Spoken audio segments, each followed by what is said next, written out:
Huli cam. Paulo, dala ang bag ni Kim. Magjowa na kaya?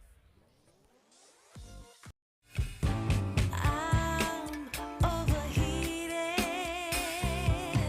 can hardly sleep at night, doing crazy dreaming. You're the reason why, hiding by the baby.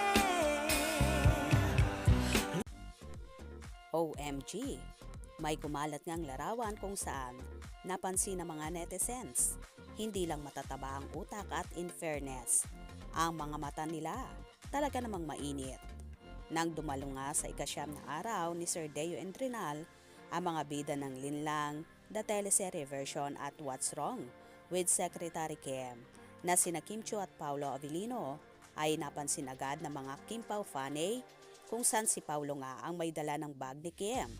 Sa isang larawan ay pinagtabi pa nila ang mga larawan na yon para ipakita na tunay ang kanilang resibo. Sa isang larawan habang nakaupo si Kim ay nasa tabi niya ang bag at noong dumating na sila sa venue ng ikasyam na araw ng executive head ay may dala-dala rin si Paulo na bag na itim kung saan hinihinalang bag nga ito ng dalaga. Sabay kasi silang dumating doon dahil galing sila sa set ng kanilang serye na tinitaping. Tila magjowa na nga ang peg ng Kim Pao na ikinatuwa ng kanilang mga fanay. Marami naman ang kinilig sa tagpong yon kung saan nagkaroon sila ng mga hanash. Narito at ating silipin.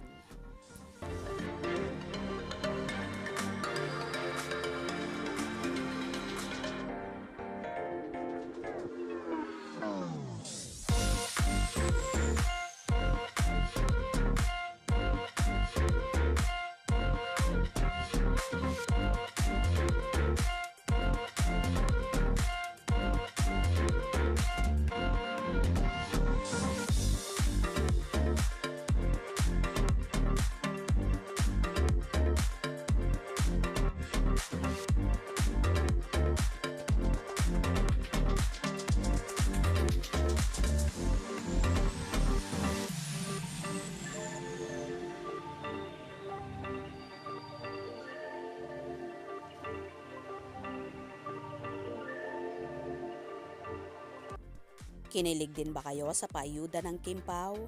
May aaminin na kaya ang dalawa lalo pat tila magjowa na ang peg at datingan ng Kim Pao. Ano sa palagay nyo? Kayo na ang bahalang humusga. Kaya naman tumutok at wag na wag pahuhuli sa mga maiinit na kaganapan. Anong inyong magiging reaksyon sa bidyong ito? Comment below.